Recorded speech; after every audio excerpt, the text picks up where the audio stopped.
Ya. Assalamualaikum warahmatullahi wabarakatuh. Waalaikumsalam warahmatullahi wabarakatuh. Selamat pagi anak-anak. Ya. Masih semangat? Masih ya, walaupun udah siang kita tetap semangat ya. Ya, coba sudah siap belajar? Siap. Ya. Coba sebelum belajar kita berdoa terlebih dahulu ya. Berdoa dimulai. Berdoa selesai. Ya. Coba ibu guru cek daftar hadir. Hari ini berangkat semua? Berangkat ya. Oke, coba sebelum pembelajaran buka bukunya dulu ya. Buka buku LKS-nya halaman 24. Coba dibuka. Materi kemarin kita belajar tentang apa? Tentang rukun sholat. Ya, rukun sholat. Coba kalau sekarang coba dibaca, kita akan belajar mengenai materi apa? Coba dibaca. Tentang toharoh. Ya. Di sini Ibu ada PowerPoint. Sambil Ibu terangkan, buka buku catatannya ya, dibuka. Nanti sambil Ibu terangkan, nanti kalian catat ya, biar untuk belajar di rumah. Coba, yang pertama tentang toharoh. Ada yang tahu apa itu toharoh? Bersuci. Toharoh itu bersuci. Ya, toharoh yaitu bersuci dari najis dan hadas. Ya, pertama kita akan membahas najis dulu. Yaitu najis adalah kotoran yang menjadi sebab terhalangnya seseorang untuk beribadah kepada Allah. Yang kedua, hadas adalah keadaan yang tidak suci pada diri seorang muslim yang menyebabkan ia tidak boleh sholat dan tawaf. Ya, tadi toharoh itu ada bersuci dari apa? Hadas dan bersuci dari najis. Ya, pertama bersuci dari najis. Bersuci dari najis itu ada 3. Apa aja? Najis apa aja? Mughafafah, mutawasito, dan mughalladah. Ya, selanjutnya najis mughafafah. Najis mughafafah yaitu adalah najis ringan. Ya, najis mughafafah itu najis ringan. Najis ringan seperti air seni bayi laki-laki yang belum berumur 2 tahun dan belum memakan apapun kecuali air susu ibu. Cara membersihkannya yaitu cukup memercikkan ke najis tersebut dengan lalu mengusapkannya ya. Contohnya semisal di meja ini ada najis ya. Najis tadi apa? Najis anak laki-laki yang belum makan apa-apa ya. Terus cara membersihkannya yaitu dengan dipercikan air lalu terus dilap pakai tisu atau pakai kain itu. Berarti itu udah suci, sudah bersih. Yang kedua yaitu najis mutawasito. Najis mutawasito adalah najis pertengahan. Yaitu contoh najis jenis ini adalah ada darah, nanah, air seni, tinja, bangkai binatang, dan lain sebagainya. Najis jenis ini yaitu ada 2, yaitu najis hukumiyah dan najis ainiyah.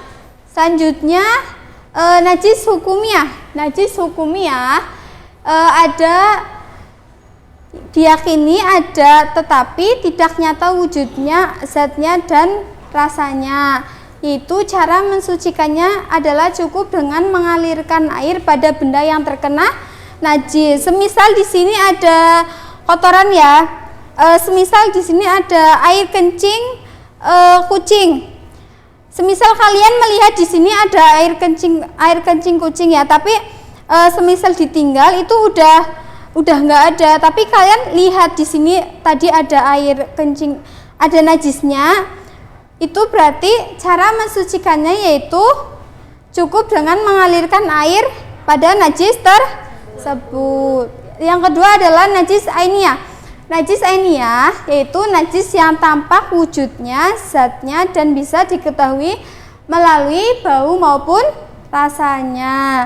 Cara mensucikannya yaitu dengan menghilangkan zat, rasa, warna, baunya dengan menggunakan air yang suci. Ya tadi contohnya semisal di meja ini ada kotoran cicak ya. Kotoran cicak itu kan kalau kotoran cicak berwarna apa? Hitam putih ya. Hitam putih, terus ada zatnya. Ada baunya enggak? Ada, udah pernah cium? Udah belum? Ya di sini ada ya biasanya. Terus berarti kotoran tersebut dihilangkan terlebih dahulu menggunakan tisu atau kain. Terus nanti kita aliri air terus lalu dilap kembali menggunakan tisu atau kain sampai bersih, sampai tidak ada bau, rasa dan warnanya. Selanjutnya adalah najis mughaladah. Najis mughaladah itu najis apa? Najis berat. Najis berat. Contohnya apa coba najis berat? Pasti udah tahu semua. Najis berat apa? Air liur anjing dan babi. Di sini cara mensucikannya najis mughaladah yaitu melalui beberapa tahap, yaitu dengan membasuh sebanyak berapa kali? 7 kali ya. Selain itu yang ketujuh itu diantaranya menggunakan air yang tercampur dengan tanah. Ya, selanjutnya yaitu toharoh atau bersuci dari hadas. Bersuci dari hadas ada berapa? Ada dua, ada hadas kecil dan hadas besar. Yang pertama yaitu hadas kecil. Hadas kecil apabila mengalami atau melakukan salah satu dari 4 hal, yaitu yang pertama apa? Memegang, kubul atau dubur. Yang kedua adalah hilang akal. Contohnya di sini seperti tidur, lalu orang gila atau ayan ya, gila sesaat, hilang akal sesaat. Yang ketiga adalah bersentuhan kulit antara laki-laki dan perempuan yang bukan muhrim. Yang keempat adalah menyentuh kubul dan dubur dengan telapak tangan. Selanjutnya adalah hadas besar. Hadas besar yaitu ada 6. Pertama apa? Berhubungan suami istri, keluar mani, haid, melahirkan, nifas, dan meninggal dunia. Ya, gimana? Udah paham semua? Paham. Coba kalau udah paham, ibu guru minta siapa yang menjelaskan kesimpulan? Saya, Bu. Ya, coba dijelaskan sedikit aja coba. Nah, untuk najis itu ada 3 macam, ada muhafafah, mutawasito, dan mughaladah. Muhafafah itu najis yang ringan, najis mutawasito itu berat. Ya, cukup ya. Coba di sini Ibu ada lembar penilaian. Di sini Ibu ada 3 soal. Ibu tolong minta tolong diisi ya buat penilaian kalian ya. Diisi ya. Coba kalau udah nanti distorkan ke Ibu ya. Ya, jadi tadi benar. Najis itu ada 3, mughafafah, najis ringan, mughafafah, mughaladah, mutawasito. Ya. Terus hadas ada berapa? 2. Ada 2, hadas kecil dan hadas besar. Ya, gimana udah diisi? Sudah ya. Nanti setelah pelajaran kumpulkan ke kantor ibu guru ya, di kantor. Ya. Selain ini ada yang dipertanyakan? Enggak. Berhubung waktunya juga sudah habis, kita cukupkan pelajaran hari ini ya. Ya, sekian pelajaran untuk hari ini, semoga bermanfaat ya. Kita billahi taufik wal hidayah. Wassalamualaikum warahmatullahi wabarakatuh.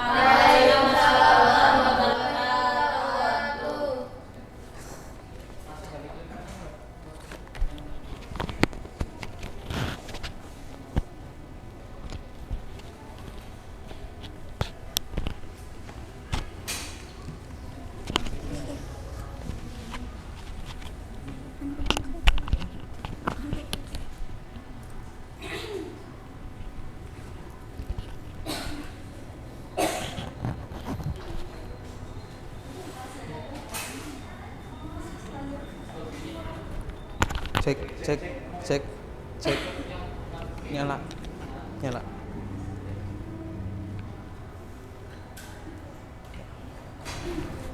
Assalamualaikum warahmatullahi wabarakatuh. Waalaikumsalam warahmatullahi wabarakatuh. Selamat pagi anak-anak. Ya, bagaimana kabarnya? Sehat semua? Alhamdulillah. Ya. Untuk mengawali pembelajaran pada pagi hari ini, mari kita berdoa terlebih dahulu. Berdoa dimulai. Selesai. Ya, ada yang tidak berangkat? Berangkat semua. Ya, alhamdulillah. Untuk pembelajaran pada pagi hari ini, sebelumnya ada yang masih ingat kemarin kita membahas tentang apa? Ya, lupa ya, karena pada nggak belajar seperti Bapak. Ya. Ya, untuk materi yang kemarin yaitu tentang Asmaul Husna. Sekarang kita akan belajar tentang perintah melaksanakan sholat. Ya, ada yang tahu sholat itu apa? Beribadah. Ya, betul sekali. Terus ada lagi? Rukun Islam. Ya, rukun Islam. Rukun Islam yang berapa? Sholat? 2. Ya, betul. Ya, betul semua ya. Pintar-pintar ya ternyata ya. Ya, sholat adalah suatu ibadah yang dilakukan oleh umat Islam untuk mendekatkan diri kepada Allah. Ya.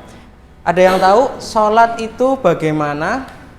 Misal sholat itu diawali dengan apa dan diakhiri dengan apa? Ada yang bisa angkat tangan? Ya, siapa tadi? Ya, silahkan. Itu ibadah yang diawali dengan takbiratul ihram, kemudian diakhiri dengan salam. Ya, betul sekali. Ya, tepuk tangan kepada Mbak Hida. Ya. Ya.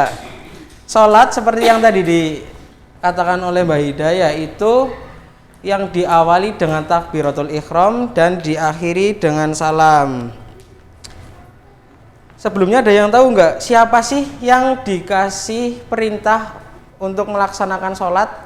Siapa yang diperintahkan untuk melaksanakan sholat?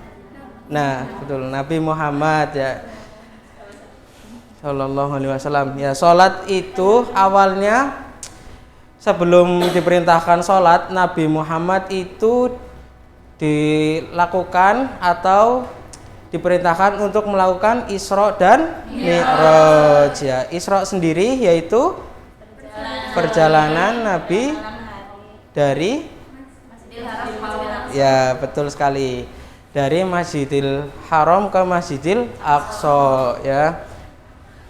Nah, ada yang tahu ayat surat Al-Baqarah 43 yang perintahnya tentang sholat, ada yang bisa membacakan?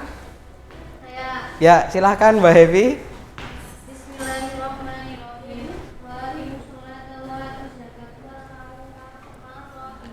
Ya, artinya? Artinya yaitu dan laksanakan sholat, tunaikan zakat dan berdoa menolak orang yang rujuk. Ya, jadi sebagai orang Islam terutama kita diwajibkan untuk melaksanakan sholat sebanyak 5 kali sehari, yaitu sholat subuh, zuhur, asar, maghrib, isya. Ya, kembali lagi ke materi tadi tentang perjalanan Nabi Muhammad Isra dan Mi'raj. Pertama itu Nabi Muhammad diperintahkan untuk Isra, yaitu berpindah dari Masjidil Haram ke Masjidil Aqsa yang dilakukan 1 malam. Setelah itu apa yang dilakukan Nabi Muhammad, yaitu Mi'raj. Mi'raj sendiri yaitu perjalanan Nabi Muhammad SAW diangkat menuju langit ketujuh, yaitu ke Sidratul Muntaha. Ada yang tahu cerita itu? Ya, seperti ini ya. Jadi cerita tentang Nabi Muhammad melakukan Mi'raj yaitu pertama diangkat ya, itu bersama malaikat Jibril menuju ke Sidratul Muntaha, dan Nabi Muhammad diperintahkan untuk melaksanakan sholat sebanyak berapa kali? Yang pertama 50 kali ya, betul. Terus Nabi Muhammad itu turun di surga, itu bertemu dengan siapa? Nabi siapa? Nabi Musa ya, Nabi Musa. Terus ditanya oleh Nabi Musa, wahai Muhammad, apa yang telah disampaikan, apa yang telah diperintahkan oleh Allah kepadamu? Terus Nabi Muhammad menjawab, diperintahkan untuk sholat sebanyak 50 kali. Terus Nabi Musa itu memberikan saran kepada Nabi Muhammad untuk mengajukan banding kepada Allah. Selanjutnya ya, Nabi Muhammad kembali ke Sidratul Muntaha bertemu dengan Allah untuk meminta keringanan, bahwasanya umatku itu, umatnya Nabi tidak akan mampu untuk melaksanakan sholat 50 kali sehari. Akhirnya oleh Allah diperintahkan diringankan menjadi 10 kali. Turun lagi, kembali bertemu dengan Nabi Musa, ditanya lagi, wahai Muhammad, apa yang engkau dapatkan dari Allah? Terus Nabi Muhammad itu menjawab bahwasanya sholatnya itu menjadi 10 kali. Diperintahkan lagi oleh Nabi Musa untuk meminta keringanan. Terus Nabi Muhammad kembali lagi menuju ke Sidratul Muntaha, bertemu dengan Allah, meminta keringanan.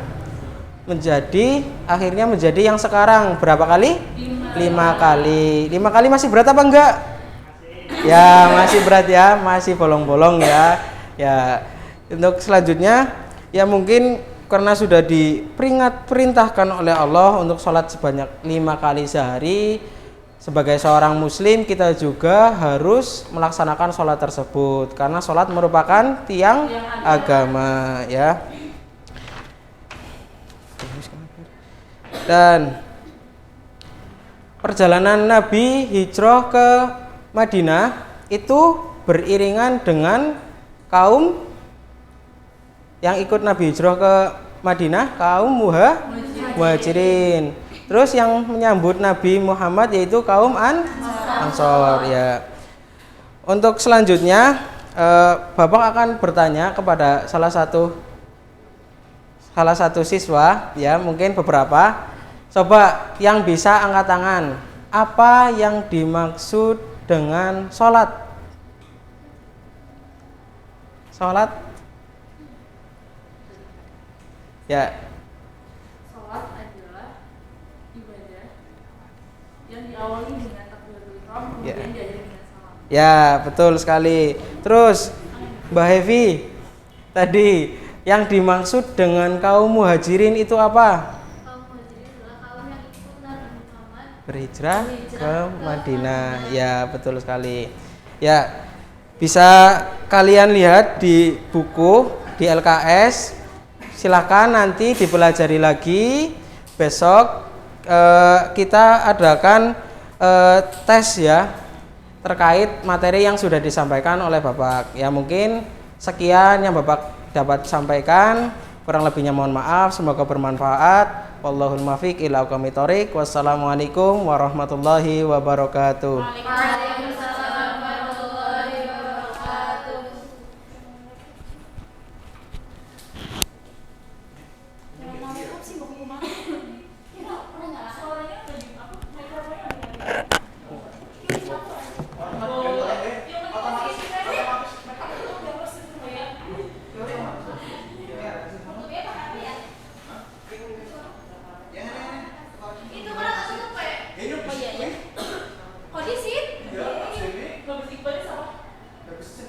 Iya, Sob.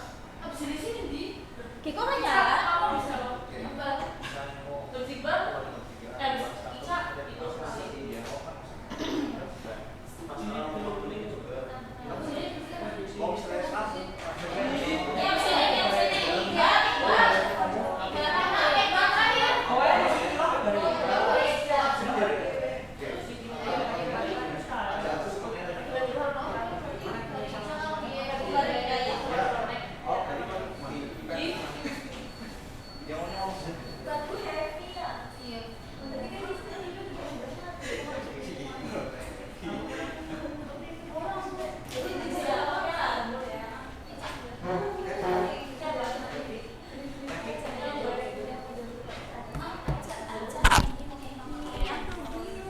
Misal ke, dideleng ke audio nih.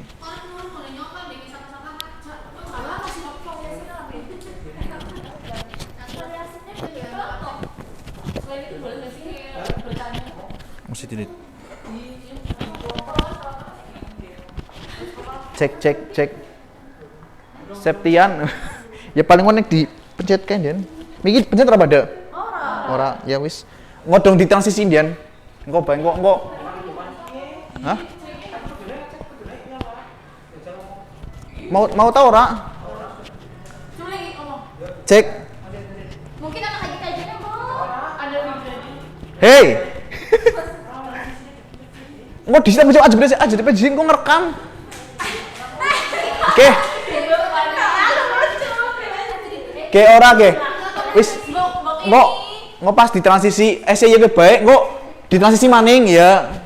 Engko ngomong ya Mas. Jagung.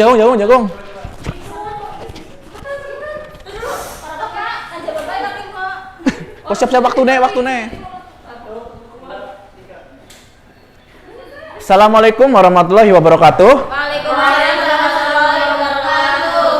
Selamat pagi anak-anak. Pagi, Pak. Bagaimana kabar kalian? Alhamdulillah. Alhamdulillah baik. Ya, sebelum kita memulai pembelajaran, alangkah baiknya kita berdoa terlebih dahulu ya. Ya, berdoa mulai. Berdoa selesai. Ya. Bapak absen terlebih dahulu ya. Ya. Hari ini yang tidak berangkat siapa ya? Oh, rajin sekali ya. Nihil berarti ya? Oh ya, nihil. Ya. Kita ini sudah memasuki minggu keempat ya. Pertemuan di kelas 9 dan di semester 1 ini. Ya. Pada pertemuan kemarin kita sudah membahas terkait materi alam barzah. Nah, sekarang kita akan memasuki materi bab baru, yakni iman kepada hari kiamat, ya akhir. Ya. Pada pertemuan kemarin itu alam barzah itu digambarkan masa transisi ya, manusia itu menuju hari kebangkitan sambil menunggu manusia tersebut ketika meninggal di alam barzah itu menanti dirinya itu dibangkitkan. Nah, ya. Nah, kemudian apa sih hari kiamat itu? Ada yang tahu? Belum. Oh, belum ya. Sebelum masuk ke materi itu, apakah ada yang tahu iman kepada hari kiamat itu merupakan rukun iman yang berapa? Ngacungan jari, jangan 5. Oh ya. Apa 5? Iya. Iya, pinter sekali. Ya. Iman kepada hari kiamat merupakan rukun iman yang ke-5. Nah, setelah apa? Iman kepada para nabi dan rasul, ya. Hari kiamat itu adalah ya. Hari kiamat merupakan hari di mana peristiwa berakhirnya kehidupan berupa hancurnya alam semesta dan makhluk hidup. Baik semua manusia yang mungkin berada di bagian dunia lain, naik kapal, naik pesawat, ataupun mau keluar angkasa, itu tidak akan pernah bisa menghindari yang namanya hari kiamat. Ya, ya. Kemudian hari kiamat itu ada tanda-tandanya loh ya. Hari kiamat itu ditandakan jika kiamat sudah dekat itu yang pertama ada yang tahu? Tanda-tanda kiamat besar jika sudah dekat itu ada tanda-tandanya. Nah, pintar, matahari terbit dari barat. Perlu kita ketahui kan matahari normal itu terbit dari timur. Nah, ketika matahari terbit dari barat itu berarti menandakan hari kiamat itu sudah dekat, dan di hari itu juga segala taubat itu tidak bisa diterima. Nah, kemudian yang kedua, ada yang tahu lagi? Peniupan terowongan. Munculnya binatang aneh. Oh, munculnya itu. munculnya Dajjal. Ya, Dajjal itu siapa sih? Nah, Dajjal itu makhluk Allah ya, yang memiliki ciri itu ada di dahinya itu tulisan kafir, kemudian matanya itu buta sebelah mana yo? Di malam yang baca buku, di buku paketnya itu dibuka coba. Yo, di sebelah kanan dan hanya bisa melihat di sebelah kiri. Nah, kemudian rambutnya itu keriting. Ya, siapa yang di sini keriting? Enggak ada ya. Oh, ya. Ya. Nah, kemudian itu ciri-ciri Dajjal ya. Dajjal ini makhluk kejam yang nantinya itu atas izin Allah beberapa yang bisa dilakukan Allah itu bisa dilakukan Dajjal, seperti menurunkan hujan ya. Mungkin nanti ketika seorang beriman itu diuji ketika Dajjal itu turun ya. Apakah dirinya tetap teguh dengan keimanannya atau mengikuti Dajjal. Nah, kemudian yang ketiga itu ada munculnya Nabi Isa ya, diturunkannya Nabi Isa ya, yang dimana nanti akan memerangi Dajjal. Nah, kemudian yang keempat ini bersama turunnya Imam Mahdi ya. Di sini bersama Imam Mahdi nanti akan memerangi Dajjal Nabi Isa ya. Nah, kemudian yang kelima ada lagi, yakni munculnya apa? Munculnya Duhon itu asap ya, asap kabul tebal yang akan menyelimuti bumi itu selama 40 hari 40 malam ya. Bagi seorang muslim itu, orang beriman hanya akan merasakan sedikit flu, tapi bagi orang kafir itu akan merasa tersiksa panas ya. Nah, kemudian yang terakhir ini munculnya Ya'juj dan Ma'juj. Siapa sih Ya'juj dan Ma'juj ini? Ya, Ya'juj dan Ma'juj ini merupakan makhluk Allah yang tinggi besar, yang dimana berbuat kerusakan di muka bumi. Nah, kemudian nih dari tanda-tanda kiamat besar itu ya, sebelum tanda-tanda tersebut muncul juga ada tanda-tanda yang menandakan akan munculnya tanda-tanda tersebut, yakni yang sudah muncul saat ini tuh seperti LGBT, benar, laki-laki menyerupai perempuan ya. Bahkan di Thailand itu laki-laki menyerupai perempuan itu dilegalkan. Banyak di sana julukannya itu lady boy ya. Lady boy itu laki-laki yang menyerupai perempuan. Kalau di sini disebutnya itu bencong ya, yang menari-nari di perapatan mungkin seperti itu ya. Kemudian LGBT juga termasuk dalam perbuatan laki-laki menyerupai perempuan seperti itu, transgender bangsanya dan lain-lain. Nah, kemudian yang kedua itu ada lagi jumlah populasi manusia perempuan itu lebih banyak daripada laki-laki.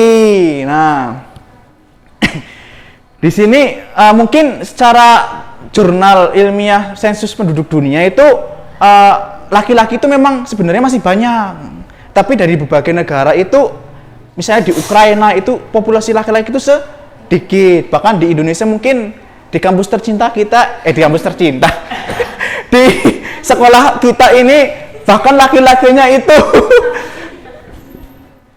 maklum baru kuliah S2 ya. Ya, di sekolah tercinta ini bahkan perempuannya itu lebih banyak daripada laki-lakinya ya. Ya, karena waktu sudah habis ya, mungkin Bapak ingin memberikan PR ya. Besok terkait pertemuan minggu depan kita akan membahas terkait dalil tentang hari kiamat dan kemudian jenis-jenis hari kiamat. Nah, sebelumnya ingin Bapak kasih PR itu, silakan kalian cari dalil nakli ya, dalil dari Quran itu yang membicarakan terkait hari kiamat ya, bisa ditulis di buku saja ya, besok dikumpulkan ya. Ya, habis ini pelajaran apa? Matematika. Oh, matematika. Pusing nggak? Oh, pusing. Ya udah, biar nggak pusing, istirahat terlebih dahulu ya. Ya, mungkin itu penyampaian dari Bapak ya. Kurang lebihnya mohon maaf apabila banyak tutur kata. Bapak minta maaf yang sebesar-besarnya ya. Akhirul kalam. Wassalamualaikum warahmatullahi wabarakatuh. Assalamualaikum warahmatullahi wabarakatuh. Duh, jangan. Isana grogi banget. Grogi. Apa? Oh iya. Aku tak gawe Bali malah. Aduh. Jangan.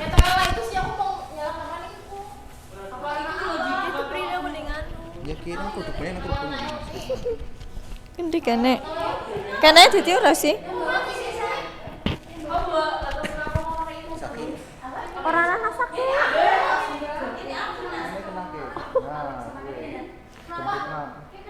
Endi sih? Set. Mau kepencet. Nextnya apa berarti? Bukti tiba. Oh iya jadi. Oh yang ceritanya nya. Set. Apa? Ini. Kayak ora sih? Suaraku masuk ora sih? Turung, suaraku masuk. Cek. Oh, langsung.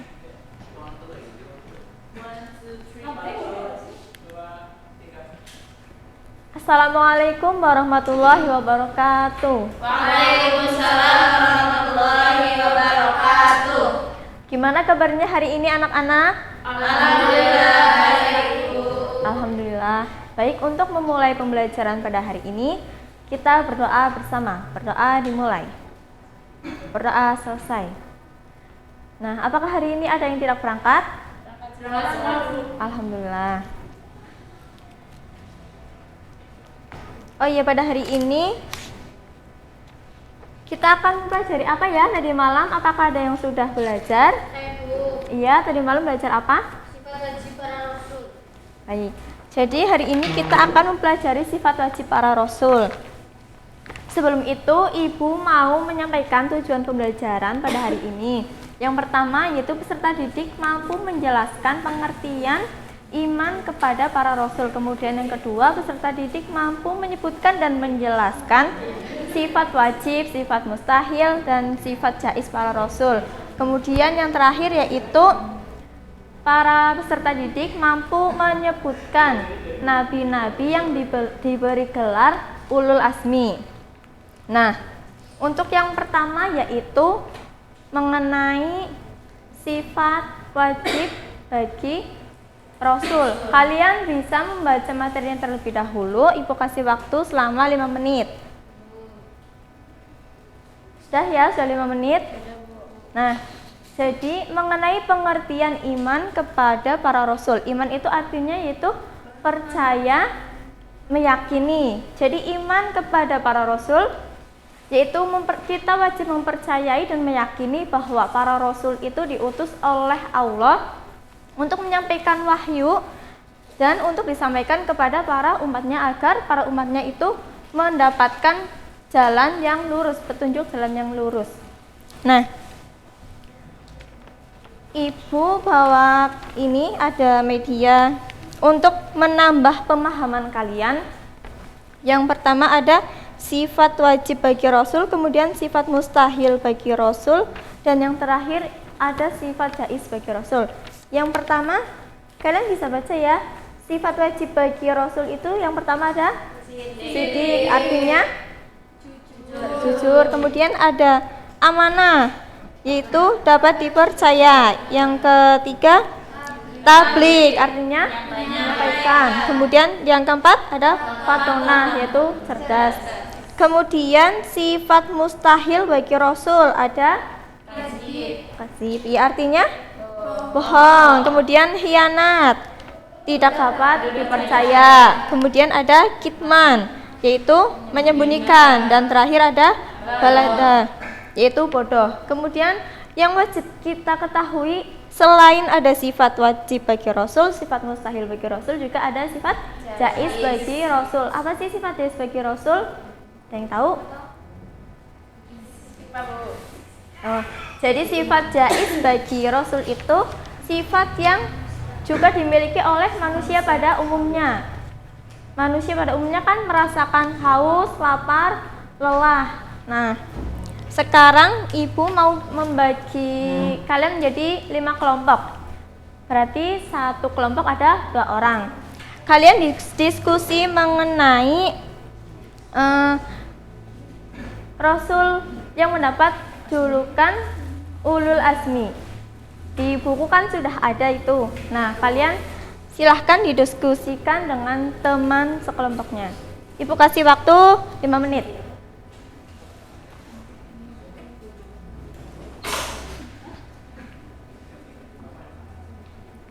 Baik, sudah 5 menit. Sekarang ibu minta perwakilan dari setiap kelompok untuk membacakan hasil diskusinya. Ayo dimulai dari kelompok 1.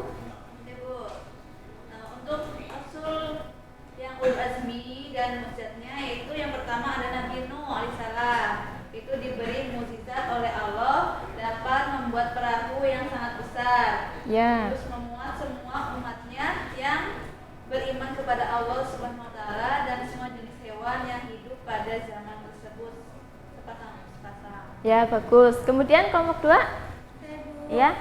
Yang kedua yaitu di sini ada Nabi Ibrahim alaihissalam, yaitu mukjizatnya yang diberikan oleh Allah kepada Nabi Ibrahim, yaitu tidak bisa terbakar oleh api ketika dibakar oleh Raja Namrud. Ya, kemudian? Ya, selanjutnya? Ya. Yang ketiga yaitu Nabi Musa alaihissalam. Nah, mukjizat yang diberikan oleh Allah kepada Nabi Musa yaitu tongkatnya yang dapat berubah menjadi ular raksasa dan tangannya dapat mengeluarkan cahaya ketika diminta bukti atas kerasulannya dan dapat membelah laut merah menjadi jalan ketika dikejar Raja Fir'aun dan bala tentaranya. Ya. Ada lagi yang mau? Ya, silakan. Nabi Isa alaihissalam, mukjizat yang diberikan oleh Allah yaitu dapat mengobati berbagai macam penyakit yang sulit disembuhkan, membuat burung dari tanah, dan dapat menghidupkan orang yang sudah meninggal walaupun sebentar. Iya, sudah bagus ya semuanya. Jadi, Nabi dan Rasul yang mendapat julukan Ulul Azmi itu ada 5. Ada siapa aja? Nabi Nuh, Nabi Ibrahim, Nabi Musa, Nabi Isa, Nabi Muhammad. Iya. Sekarang siapa yang mau menyampaikan? Tadi sudah belajar tentang apa? Iya. Ya, tadi kita belajar mengenai sifat wajib bagi Ya. Rasul. Terus ada 4. Iya. Apa aja? Sidik, amanah, Tabligh, fatonah. kemudian? Selanjutnya ada sifat Mustahil. sifat mustahil. Ada Apa 4. aja? Hadir, Apa nih? ada hitman dan khianat. Ya. Selanjutnya yaitu ada Ulul Azmi. Apa aja? Yang mukjizat ada 5. Nuh, Isa, Ibrahim, Muhammad, Musa. Iya, sudah bagus ya. Terima kasih. Kemudian Ibu kasih tugas untuk pertemuan yang akan datang. Kalian membaca kisah para nabi dan rasul. Jadi cukup sekian dari Ibu. Wassalamualaikum warahmatullahi wabarakatuh.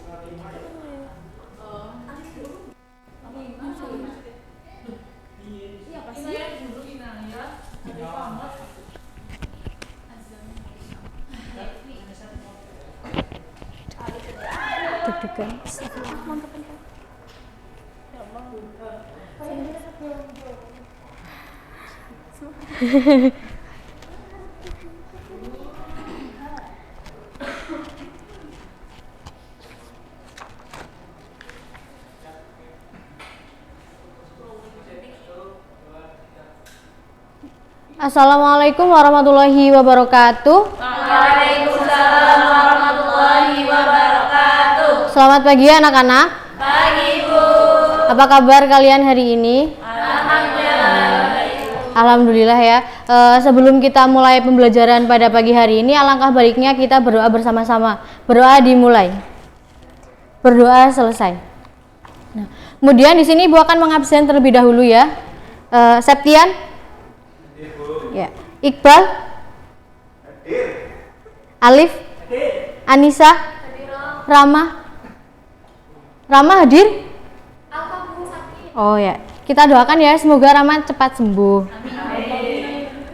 Anifatun? Tati? Felicia? Azam? Neri? Puput? Ya, berarti yang nggak hadir cuma Rama ya? Iya. Nah, kita akan hari ini kita akan belajar tentang haji dan umroh. Ya. Sebelumnya Ibu mau bertanya, apakah dari kalian sudah ada yang pernah haji atau umroh?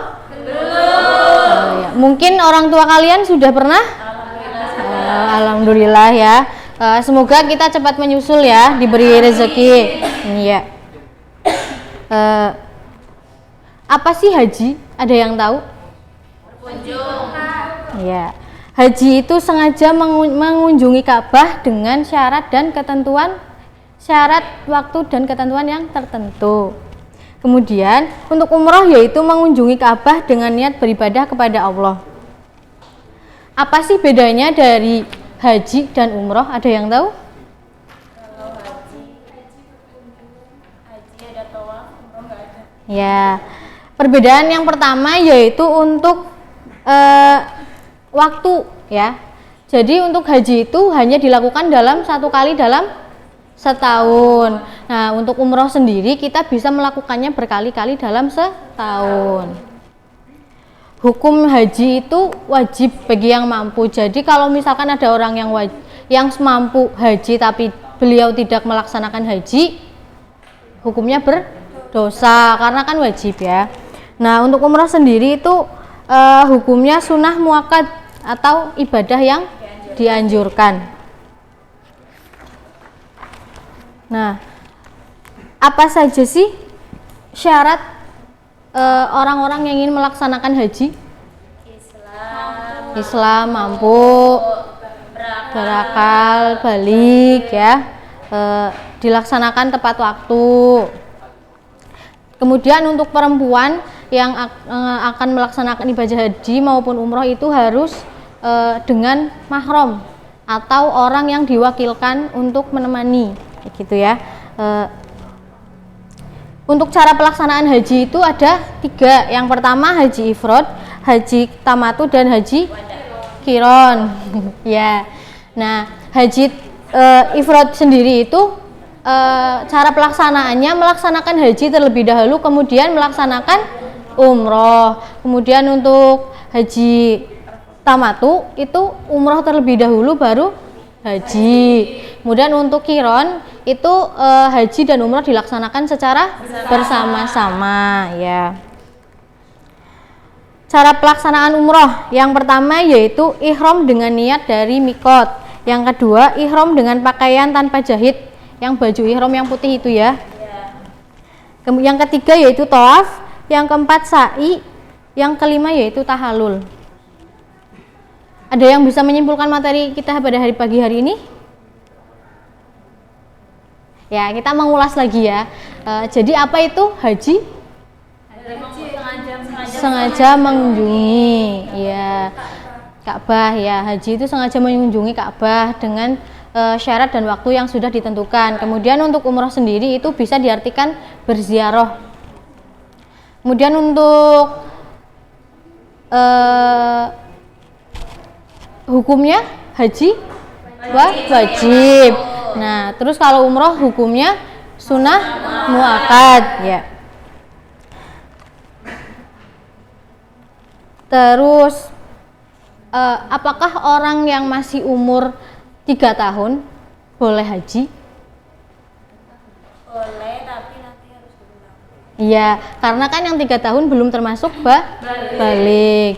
Nah, ya untuk pembelajaran kita pagi hari ini Ibu rasa cukup sekian ya. Terima kasih pada teman-teman yang sudah mengikuti pembelajaran kita pada pagi hari ini. Kemudian tetap semangat belajar ya, walaupun kadang pasti ada rasa malas untuk belajar ya, tapi harus tetap semangat. Karena pendidikan memang tidak menjamin kita di masa yang mendatang, tapi pendidikan merupakan suatu tawakal kita, suatu ikhtiar kita untuk masa depan ya. Iya. Kemudian apakah ada yang ingin bertanya? Oh tidak, belum kali ya, belum. Barangkali nanti sampai di rumah kok ada materi yang kelupaan, terus bingung ya, ada yang ingin ditanyakan, bisa bertanya di WA group. Ya, kita kan udah punya WA group ya, ya udah punya grup kelas ya. Jadi kalian bisa bertanya di situ, nanti ibu jawab, itu bantu jawab kayak gitu ya. Ya sekian pembelajaran pada pagi hari ini. Ibu mau ngasih kalian tugas, jadi kalian meresum materi tentang haji dan umroh beserta kayak dalil nakli sama dalil aklinya. Kemudian dikumpulkan minggu depan pada pembelajaran selanjutnya ya. Ibu akhiri, wassalamualaikum warahmatullahi wabarakatuh. Waalaikumsalam warahmatullahi wabarakatuh.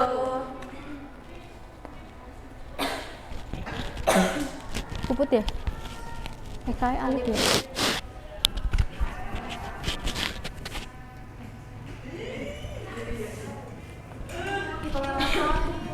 Apa nih? Hah? Toel.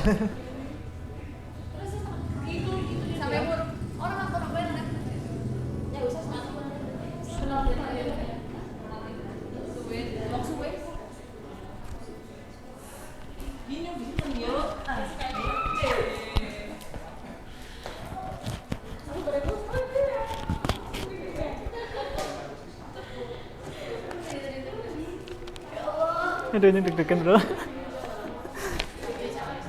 Santai. Yuk, dah. Misalkan jalan di sana sih kelihatan nggak? Kelihatan. Kan itu. Ini penjelang tapi. Telah kaget ya. Oke.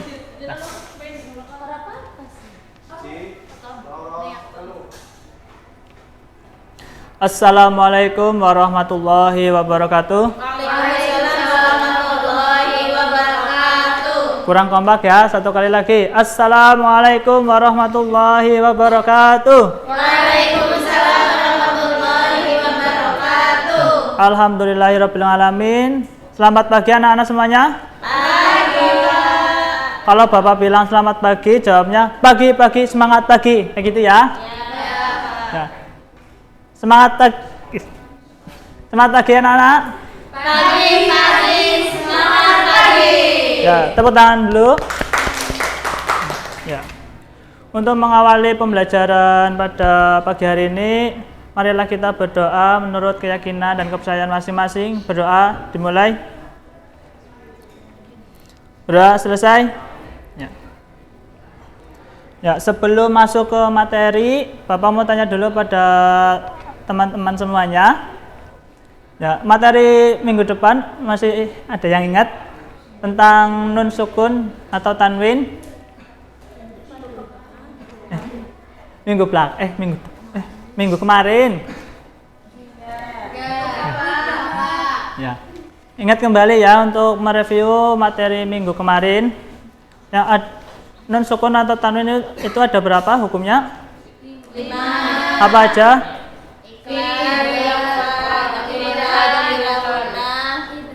Idhar.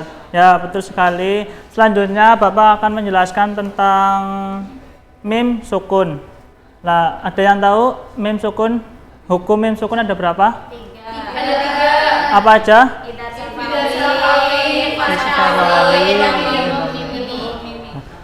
Pengertian dari ikhfa safawi ada yang tahu? Saya Pak, ikhfa safawi itu apabila ada mim sukun bertemu dengan huruf ba. Ya, betul sekali. Contohnya tahu enggak? Contohnya tahu enggak? Ya. Ya, contohnya itu hum bimu'minin. Mim bertemu dengan ba itu ikfa, bukan mim. Ya, contoh yang kedua lahum bil akhirah. Lahum bil akhirah. Ya. Ya, selanjutnya itu idhom mimi atau idhom safawi. Ada yang tahu idhom mimi atau idhom safawi? Riba. Yaitu apabila ada huruf mim mati bertemu dengan huruf mim. Ya. Idhom itu apa? Idhom itu meleburkan. Ya. Contohnya tahu enggak? Enggak. Ya, contohnya itu lakum min khairi, min khair. Lakum min khair. Ya, selanjutnya itu tentang idhar safawi. Mbak Tati, jangan lamun. Ya Allah, alamun Mbak. Oh. Pengertian dari idhar safawi apa? Ya, huruf-hurufnya? Ya, huruf-huruf dari idhar safawi itu tasajim, dal, dalda, roza, sin, shin, sodo, to, ain, ain, fa, kof, kaf, lam, nun, mim, nun, wawu, hamzah. Ya. Ya, contohnya lakum jannati. Ya, untuk memperjelas lagi, Bapak ada kertas ya. Kertas ini ditulis bawahnya hukum bacanya apa aja. Enggak. Lantar.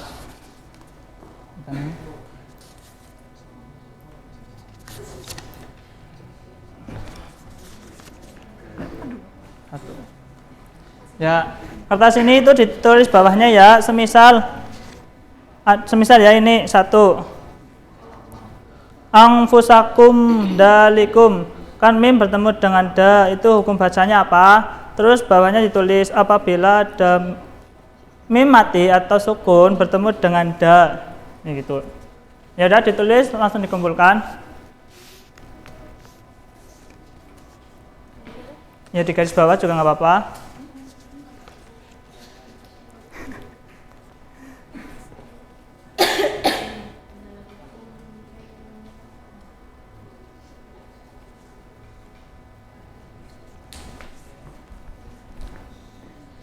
Di garis bawah juga nggak apa-apa.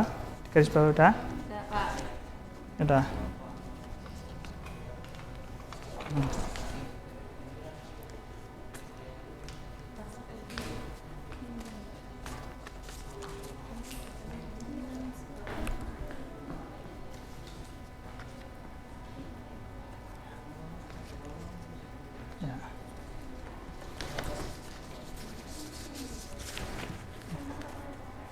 Ya, kesimpulannya pada pembelajaran pada hari ini apa aja? Ada yang tahu?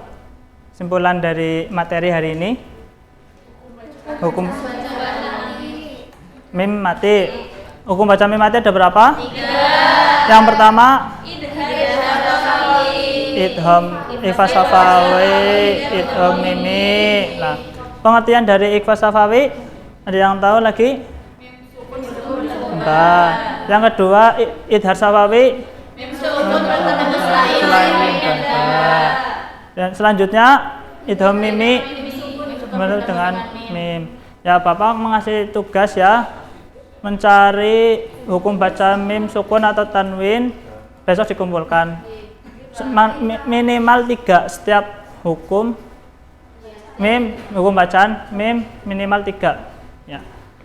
Sekian dari Bapak, wabillahi taufiq wal hidayah. Wassalamualaikum warahmatullahi wabarakatuh. Waalaikumsalam warahmatullahi wabarakatuh.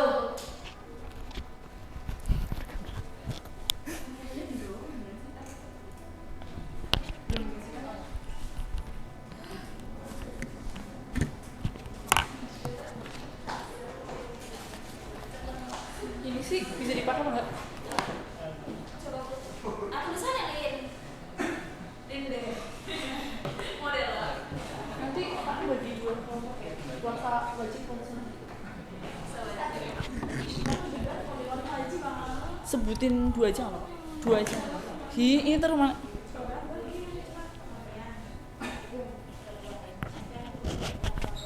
Sini.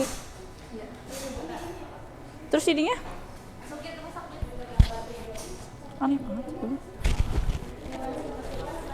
Kayak gini.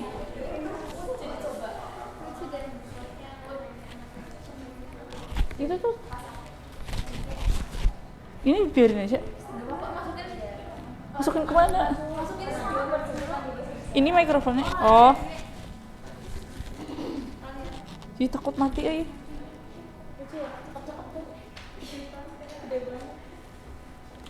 Deg-degan banget bro.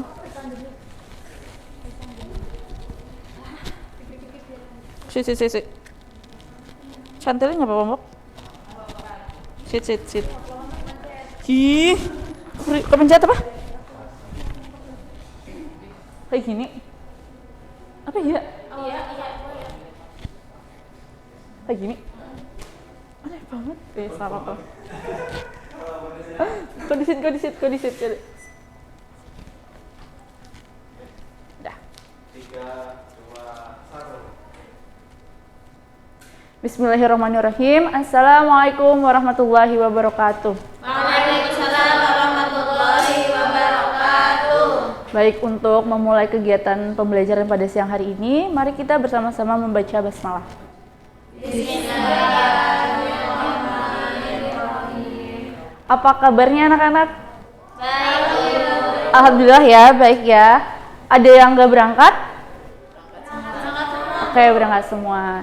Ya, Ibu di sini akan memastikan kiranya semalam kalian belajar apa enggak. Hari ini kita akan membahas topik apa? Gak ada yang belajar ya? Kita hari ini akan membahas terkait dengan puasa. Puasa. Oke.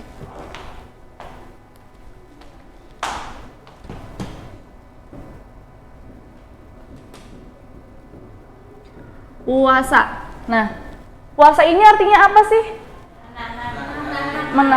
Menahan diri dari makan, minum, terus hawa nafsu, betul. Jadi puasa itu adalah ibadah yang mengharuskan kita untuk menjaga diri baik dari makan, minum, kemudian menjaga lisan kita, pandangan kita, pendengaran kita, dan lain sebagainya ya. Nah, puasa ini rukun Islam yang keberapa sih? 3 apa 4? 4. Oke, ya. Nah, puasa ini dalilnya terdapat dalam Quran surat Al-Baqarah ayat 183. Nah, Ibu meminta bantuan salah satu dari kalian untuk membacakan artinya saja. Mbak Neri, bisa? Bisa, Bu. Monggo. Artinya, wahai orang-orang yang beriman, diwajibkan atas kamu berpuasa sebagaimana diwajibkan atas orang sebelum kamu agar kamu bertakwa. Masya Allah, terima kasih gimana Neri. Nah, dari dalil tersebut dijelaskan oleh Allah bahwasanya puasa itu wajib. Nah, agar kamu menjadi orang yang bertakwa gitu ya. Nah, kemudian seseorang diwajibkan untuk berpuasa itu kira-kira apa syaratnya? Atau syarat wajib puasa? Yang pertama, itu syarat wajib atau syarat sah? Syarat sah. Ya, berarti syarat wajibnya itu yang pertama adalah orang tersebut berakal. Kemudian balik. Yang ketiga, mampu untuk berpuasa. Ketika seorang tersebut wajib untuk berpuasa, kemudian ada hal-hal yang menentukan apakah puasa tersebut sah atau tidak. Yang menentukan itu yang pertama, orang tersebut tentunya harus Islam. Yang kedua adalah mumayyiz. Mumayyiz itu artinya apa? Sudah membedakan. Ya, bentar. Mampu membedakan mana yang baik dan mana yang buruk. Kemudian suci dari haid dan juga nifas. Dan yang keempat adalah dalam waktu yang diperbolehkan untuk berpuasa. Jadi puasa itu kan ibadah yang baik ya. Bukan berarti di setiap waktu kita itu boleh berpuasa. Ada hari-hari tertentu yang dilarang untuk berpuasa gitu. Apa saja? Hari tasyrik itu kapan? 11, 12, 13 Dzulhijjah. Pintar. Kemudian apalagi pada saat melaksanakan Idul Fitri dan juga Idul Adha. Kemudian tadi syarat wajib udah, syarat sah udah. Kemudian rukun puasa. Rukun puasa yang pertama adalah niat. Kemudian yang kedua, menahan diri dari segala sesuatu yang mampu membatalkan puasa. Pintar. Nah, Ibu mau membagi di sini ya jadi 2 kelompok ya, sisi sini dan sebelah sini. Sebelah sini Ibu tanya puasa wajib. Coba sebutkan puasa wajib, contoh puasa wajib. Puasa Ramadan. Pintar, Ramadan. Kemudian Qadha. Pintar. Kemudian puasa Nadar. Pintar. Nah, kalau sebelah sini puasa sunnah, contohnya apa? Senin Kamis. Pintar. Terus Daud. Puasa Arafah. Ya. Udah. Yang pertama puasa wajib. Puasa wajib tadi yang pertama disebutkan adalah puasa Ramadan. Puasa Ramadan ini hukumnya fardu ain. Yang artinya apabila kita tidak melaksanakan pada bulan tersebut, kita ini diwajibkan untuk menggantinya di kemudian hari. Nah, yang kedua tadi puasa qadha. Puasa qadha ini ada sangkut pautnya dengan puasa Ramadan. Ketika kita tidak bisa berpuasa pada bulan Ramadan, maka kita melakukan puasa qadha di hari selain Ramadan. Kemudian tadi puasa apa lagi? Nazar ya, puasa nazar. Puasa nazar itu puasa yang kita laksanakan ketika kita berjanji kepada Allah. Contohnya, Mas Septian, ya Allah, kalau misalkan saya dimasukkan ke dalam universitas yang saya inginkan, saya akan berpuasa selama 2 minggu, itu sepertinya. Dan itu wajib, itu nggak boleh nggak ya, Mas Septian. Kemudian tadi puasa sunnah, puasa sunnah itu puasa yang seperti apa sih? Ya, apabila dilaksanakan akan mendapatkan pahala, kalau tidak akan mendapatkan dosa ya. Nah, yang contohnya yang pertama itu puasa Senin Kamis. Puasa Senin Kamis seperti namanya, berarti puasa ini dilaksanakan pada saat hari Senin dan juga Kamis. Kemudian puasa Syawal, ada yang tahu puasa Syawal itu apa? Puasa dilaksanakan 6 hari. Ya. Apa ya? Iya, pintar. Jadi puasa Syawal ini adalah puasa yang dilaksanakan oleh umat muslim dimulai dari setelah tanggal 2 sebanyak 6 hari. Itu pelaksanaannya boleh berturut-turut ataupun diselang-seling. Kemudian kalau puasa Arafah dilaksanakan pada ya, tanggal 9 Dzulhijjah. Pintar, 9 Dzulhijjah. Pada saat itu umat muslim yang sedang berhaji sedang melaksanakan apa coba? Pintar, wukuf. Nah ya, pada saat mereka wukuf, kita yang tidak melaksanakan haji disunahkan untuk berpuasa Arafah. Allah ini menjanjikan bahwasanya ketika kita melaksanakan puasa Arafah, dosa-dosa kita selama 2 tahun akan dihapus. Itu 1 tahun sebelumnya dan 1 tahun sesudahnya. Ya, alhamdulillah, pintar. Kemudian ada hal-hal yang membatalkan puasa. Ada yang udah tahu hal-hal apa saja yang membatalkan puasa? Pinter, makan dan minum. Kemudian menstruasi atau nifas ya. Kemudian mutah apabila disengaja. Untuk orang-orang yang sudah dewasa, berhubungan suami istri juga merupakan hal yang membatalkan puasa. Kemudian dari puasa ini ada hikmah yang bisa kita dapatkan. Yang pertama, ketika kita berpuasa, kita dapat meningkatkan keimanan kita dan juga ketakwaan kita. Kemudian kita juga melatih kesabaran kita juga bisa lebih prihatin. Kita merasakan apa yang dirasakan oleh teman-teman kita yang mungkin mereka ini kesulitan ketika makan dan minum seperti itu. Dan yang terakhir itu mengendalikan hawa nafsu. Dari materi yang sudah Ibu jelaskan tadi, apakah ada yang ingin dipertanyakan? Tidak. Belum ada nih? Belum ada. Oke, nggak apa-apa. Berarti tandanya kalian itu menyimak dan bisa menyerap dengan baik gitu ya. untuk meningkatkan pemahaman kalian, ibu memberikan tugas. Tolong kerjakan pelatihan soal yang sudah ada di buku siswa nggih. Minggu depan akan ibu periksa, kemudian nilainya akan ibu masukkan ke dalam daftar nilai. Oke. Berhubung sudah paham semuanya, ibu terima kasih atas perhatiannya. Mohon maaf apabila ada salah-salah kata. Untuk mengakhiri kegiatan pembelajaran kita pada siang hari ini, mari kita bersama-sama membaca hamdalah. Sekian dari ibu, kurang lebihnya mohon maaf. Wassalamualaikum warahmatullahi wabarakatuh. Thank you guys. Aku duduk pas.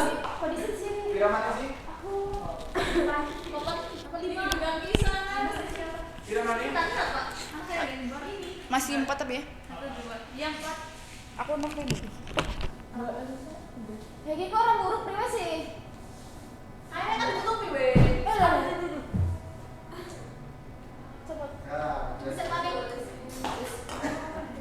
ada. Bisa apa? Urung. Gimana ayo? Powernya sebelah mana? Ki bawa powernya. Oh iya. Oh di situ jalan.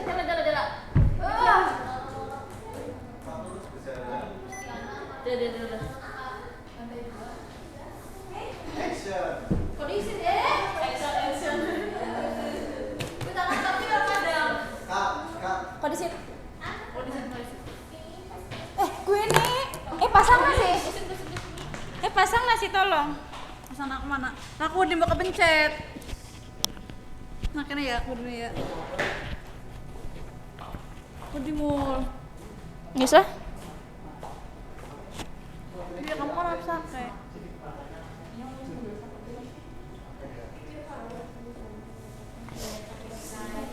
Oh iya.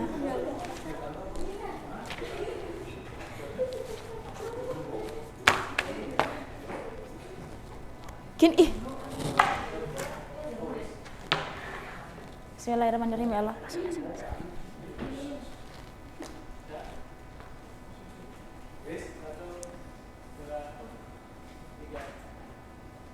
Bismillahirrahmanirrahim. Assalamualaikum warahmatullahi wabarakatuh. Waalaikumsalam warahmatullahi wabarakatuh. Apa kabarnya hari ini anak-anak? Alhamdulillah. Ya, sebelum memasuki pembelajaran, alangkah baiknya kita berdoa. Berdoa mulai. Bismillahirrahmanirrahim. Berdoa selesai. Ya, ada yang tahu materi kita hari ini tentang apa? Ada yang tahu nggak? Belum ya. Ibu tulis lebih dahulu. Materi hari ini itu tentang akikah dan apa? Kurban. Iya. Ya, dan kurban. Nah, beberapa bulan yang lalu kita semua sudah melakukan kurban ya. Nah, sekarang kita bahas dulu tentang akikah. Akikah ada yang tahu akikah itu apa? Nggak ada ya. Akikah itu memutus atau melubangi ya. Jadi menyembeli domba atau kambing sebagai rasa syukur kita kepada Allah atas lahirnya seorang anak, baik itu anak perempuan ataupun anak laki-laki. Nah, yang utamanya itu dilakukan pada 7 hari setelah kelahiran, sekalian memberi nama dan juga mencukur rambut ya. Kalau misalkan pada 7 hari setelah kelahiran nggak bisa, belum mampu, itu nggak apa-apa, bisa ke hari ke-14 ataupun ke hari ke-21 ataupun kapan saja ketika mampu. Nah, untuk hukumnya sendiri, ada yang tahu hukumnya apa? Tidak ya? Hukumnya yaitu sunnah muakkad, yaitu sunnah yang dianjurkan. Nah, untuk ketentuan hewannya, untuk anak laki-laki itu berapa? 2. Untuk anak perempuan 1. Iya, kambingnya itu jangan yang cacat ya, jadi harus yang sehat dan sudah berumur 1 tahun lebih. Nah, kemudian yaitu kurban. Ada yang tahu kurban itu apa? Enggak? Nah, kurban itu artinya menurut bahasa itu berasal dari kata qoroba yang artinya dekat. Nah, dan untuk menurut istilah yaitu ibadah yang dilakukan dalam bentuk penyembelihan hewan tertentu atas dasar perintah Allah dan petunjuk Rasulullah gitu ya. Nah, untuk kurban, hewannya apa saja? Ada yang tahu nggak? Nah, Ibu di sini ada media gambar. Nanti salah satu dari kalian bisa ya menyebutkan hewan mana saja yang bisa dijadikan hewan kurban dan yang tidak. Ya, Mbak Neri bisa maju. Nih ada banyak. Sebutin ya, apa aja sambil dibuka. Nah, ini hewan apa? Ayam. Bisa untuk berkurban? Tidak. Iya. Kemudian ini apa? Unta. Bisa untuk berkurban? Bisa. Iya. Kemudian angsa, bebek. Bisa untuk berkurban? Tidak. Iya. Ini kambing domba bisa? Bisa. Kemudian kambing sama. Dan ini yang terakhir ada sapi ya. Sapi bisa untuk berkurban? Bisa. Iya, terima kasih Mbak Neri. Nah, untuk ketentuannya sendiri, untuk kurban unta itu apabila untanya sudah berumur 5 tahun, untuk sapi, kambing, kerbau itu harus sudah umur 2 tahun, dan untuk domba itu umur 1 tahun. Nah, kapan waktu penyembelihannya? Waktu penyembelihannya yaitu pada tanggal 10 Dzulhijjah atau tanggal 11, 12, 13 Dzulhijjah, yaitu hari tasyrik juga bisa. Nah, Ibu ada video cara penyembelihan hewan kurban. Mana ya? Aduh, bisa disimak ya? Ya, Bu.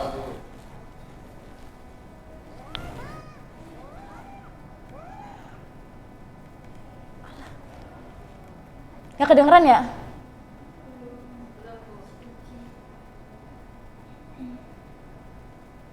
Sebentar. Udah full. Ya udah nggak apa-apa, disimak aja ininya. Nah, ini tata cara penyembelihan hewan kurban ya.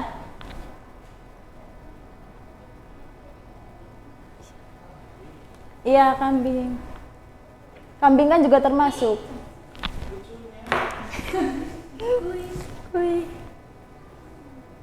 Nah, yang pertama itu pisaunya harus diasah dulu, jadi harus tajam, jangan yang tumpul, jangan kodol.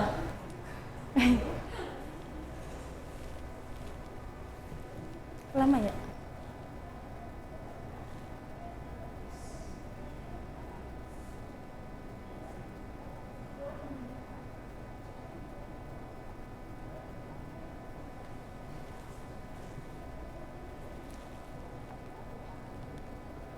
Nah, jadi mengasahnya itu jangan di depan hewannya, takut hewannya takut gitu. Jadi harus di beda tempat ya, jangan ini hewan asah-asah gitu, jangan. Kemudian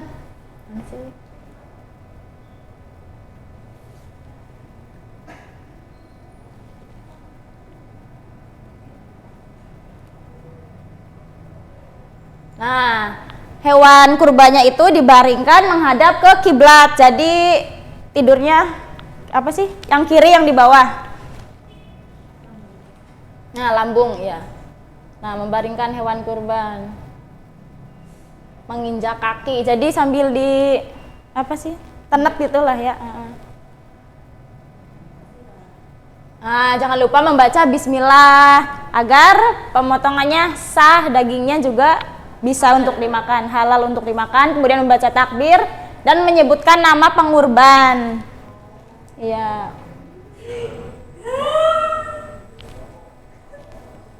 Iya, maaf ya, itu ada itunya. Nah, jadi pastikan itunya yang 3 apa itu harus sudah kepotong semua dengan benar. 3 itu tuh yang apa sih? Saluran yang darah itu. Ya, saluran pernapasan. Dan tidak boleh langsung dipotong apa? Labas gitu semua gitu. Jadi jangan tuntas, iya gitu. Nah, untuk itu kan untuk kambing. Nah, untuk sapi itu jumlah orang yang berkurban itu untuk sapi sendiri itu kan 7 orang kayak gitu. Nah, ya demikian videonya. Ada yang mau ditanyakan? Tidak ada ya? Ya, jadi tadi sudah tahu ya bahwa kurban itu yaitu proses penyembelihan hewan, baik itu sapi, unta, kambing, domba, dan lain sebagainya. Dan hukumnya itu sunnah muakkad. Iya, kalau tidak ada yang ditanyakan, demikian dari Ibu, kurang lebihnya mohon maaf. Jangan lupa untuk besok belajar tentang hikmah dari kurban dan juga akikah. Sekian, wassalamualaikum warahmatullahi wabarakatuh. Waalaikumsalam warahmatullahi wabarakatuh. Kayak kan tujuannya? Orang ngerti? Tujuan pembelajarannya kalian kok. Udah amat. Apa?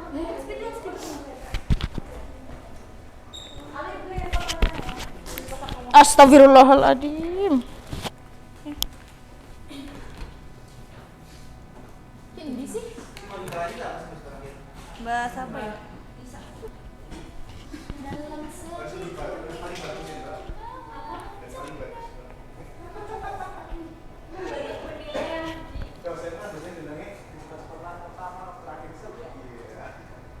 Apa mani gue apa sih asal gue tuh keterampilan memberikan penilaian jadi materinya yang tengah-tengah bisa jalan di sini. orang apa sih penting A itu amin amin semoga A ya Allah amin kan aman Apa sama campur? emang betul A plus Mana kamera? lagi betul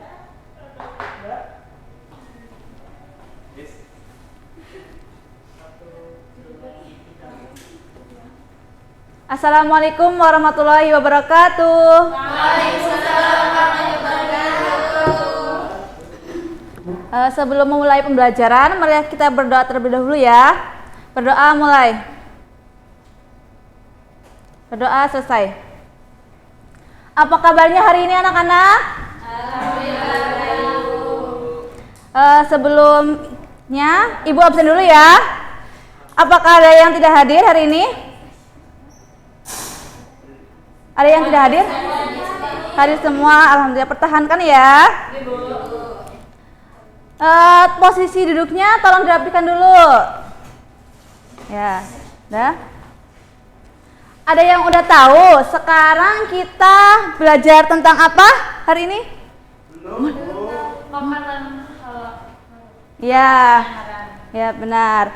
Nah sekarang kita akan lanjut pada materi yaitu manfaat mengonsumsi makanan halal dan akibat buruk dari mengonsumsi makanan yang haram. Nah Ibu harap dengan kalian mempelajari materi ini kalian nanti dapat mengetahui apa itu manfaat dari makanan yang halal itu apa dan mengetahui akibat dari mengonsumsi makanan yang haram itu apa gitu. Nah sebelumnya Ibu mau tes konsentrasi kalian ya, apakah sudah siap atau belum. Nah ini sebelumnya kan kita sudah belajar tentang materi makanan halal itu apa, haram itu apa ya. Coba siapa yang masih ingat apa itu makanan halal? Cung. Ya, Azam, apa? Coba. Yaitu makanan yang bisa dikonsumsi. Ya. Bisa dimakan. Ya, boleh dimakan. Ya, jadi makanan halal itu makanan yang boleh dikonsumsi menurut ketentuan syariat Islam. Kalau makanan haram, ada yang tahu? Azam, tahu lagi? Ya, makanan yang tidak boleh dikonsumsi. Ya, nah kalau makanan yang haram berarti makanan yang tidak boleh dikonsumsi menurut ketentuan syariat Islam. Nah, untuk jenis-jenisnya ada yang tahu? ada Bu. Ya. Apa? Makanan yang haram. Ya. Yang itu ada yang makanan yang kotor atau menjijikan dan memabukkan, contohnya haram. Kemudian kalau jenis selanjutnya makanan atau minuman yang mendatangkan mudarat, membahayakan kesehatan tubuh, merusak akal pikiran, moral dan juga akidah. Ya. Kemudian ada juga jenis makanan minuman yang haram didapatkan secara batil, contohnya itu bakso dengan daging anjing atau babi, minuman keras dan lain sebagainya. Ya, pintar. Udah bener ya yang apa yang disebutkan oleh Mbak Hida. Nah, tepuk tangan untuk Mbak Hida. Nah, sekarang kita masuk ke materi hari ini. Coba buka halaman 30 LKS-nya. Udah? Nah, sekarang kita akan belajar tentang manfaat dari mengonsumsi makanan halal. Untuk yang pertama, coba Mbak Tati bacakan. Manfaatnya ya Bu. Iya Bu. Yang pertama yaitu mendapatkan Ya. ridho dari Allah Subhanahu wa Ta'ala. Terus yang kedua, siapa yang membacakan? Saya Ya. memiliki akhlakul karimah. Ya, terus. Saya menjadikan badan atau tubuh kita selalu sehat. Ya. Nah, yang pertama tadi itu mendapat ridho dari Allah Subhanahu wa Ta'ala ya. Dan dengan kita makan makanan yang halal dan itu termasuk makanan yang baik, maka dan itu diperbolehkan oleh Allah. Nah, untuk yang kedua tadi apa ya? Memiliki akhlakul karimah. Nah, makanan yang halal itu kan masuk ke tubuh kita, dikonsumsi oleh kita, dan itu akan berdampak nantinya ke perilaku kita juga gitu. Kalau makanan yang dikonsumsi itu baik, maka nanti kita juga akan merasakan baiknya juga. Itu yang terakhir juga tadi apa?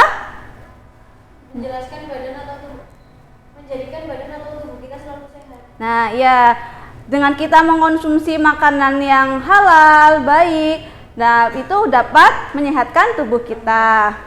Nah, untuk selanjutnya yaitu akibat dari mengonsumsi makanan yang haram. Coba Mbak Hida.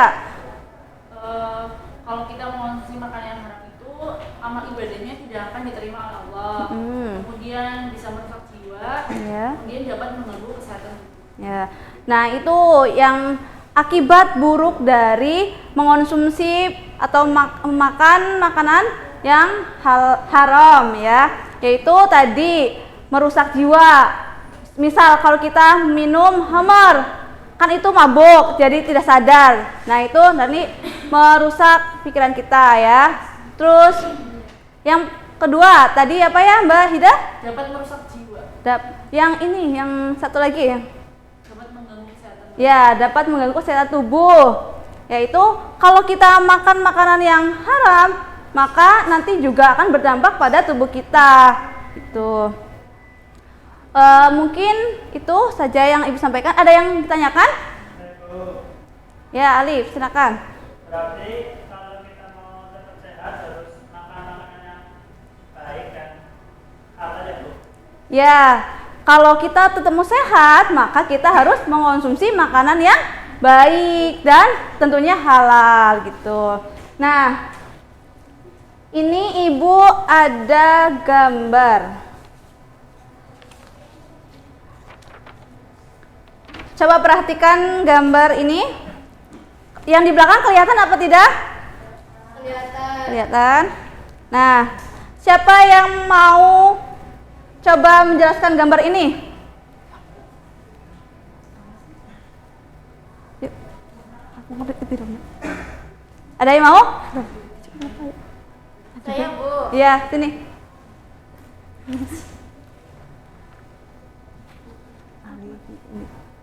Coba dibaca. Iya. Ali dan Anita melihat ada pohon mangga milik tetangga yang berbuah lebat. Nah, kemudian Ali dan Anita ingin memakan buah mangga itu. Apa yang seharusnya mereka lakukan? Coba. Kalau Azam gimana? Mau milih mencurinya atau meminta langsung ke yang punyanya? Meminta langsung, meminta izin Ya. dulu. Agar buah mangganya yang dimakan nanti halal. Oke, tepuk tangannya buat Azam. Nah, karena Azam sudah berani maju, Ibu akan kasih hadiah. Bentar ya.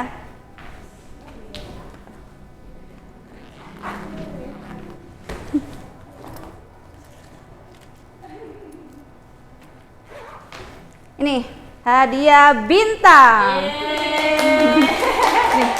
Terima Terima kasih. Sama-sama. Nah, itu tadi materi yang Ibu sampaikan. Ada yang berani menjelaskan? Tidak ada. Tidak ada. Nah, untuk itu Ibu jelaskan lagi ya. Jadi manfaat dari kita mengkonsumsi makanan yang halal yaitu kita mendapat ridho dari Allah Subhanahu wa taala. Terus tubuh kita jadi sehat, terus kita memiliki akhlakul karimah. Dan akibat buruk dari mengkonsumsi makanan yang haram yaitu kita ibadahnya tidak diterima oleh Allah dan tubuh pun tidak sehat nantinya. Nah, mungkin itu saja yang dapat Ibu sampaikan. Kurang lebihnya mohon maaf. Mari pelajaran hari ini kita tutup dengan bacaan hamdalah bersama-sama. Alhamdulillahirabbil alamin. Cukup sekian dari Ibu. Wassalamualaikum warahmatullahi wabarakatuh. Waalaikumsalam warahmatullahi wabarakatuh. Kalau enak enggak baju malah. Mana emosi, Bu? Alah keceplosan Ibu.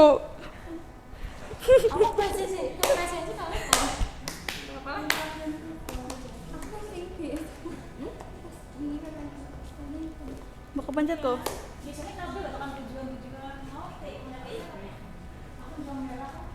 Kalau keceplosan Ibu. Masanya gimana? Aduh, deg-degan. Pedes banget ya. Iya, emang. Kayak nasaknya lah.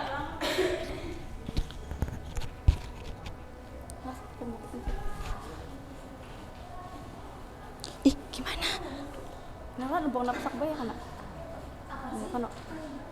Oh, ini kayak gini ya dijepit ya? Coba sembak pencet.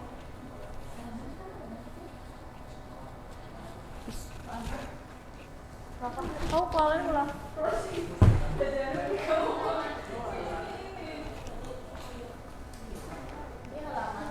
Udah siap?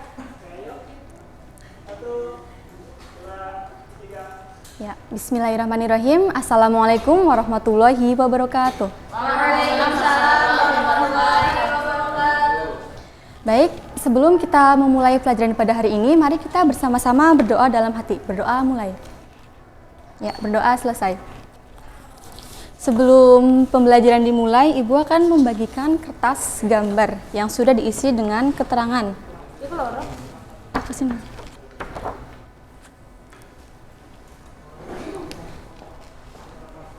Baik, sebelum mulai pembelajaran, Ibu akan mengabsensi terlebih dahulu. Adakah yang tidak hadir pada hari ini? Atau hadir semua? Iya, alhamdulillah. Setelah kemarin kita membahas tentang sholat jamak tadim dan jamak takhir beserta dengan niatnya, hari ini kita akan membahas tentang sirah nabawiyah. Sebelumnya ada yang tahu apa sih itu sirah nabawiyah? Iya, apa Mbak Lilisa? Sirah nabawiyah yaitu perjalanan Nabi Muhammad SAW dari kecil hingga dewasa. Iya, betul. Sirah nabawiyah itu adalah perjalanan. Tepatnya di sini yaitu perjalanan Rasulullah ketika hijrah dari Mekah ke Madinah.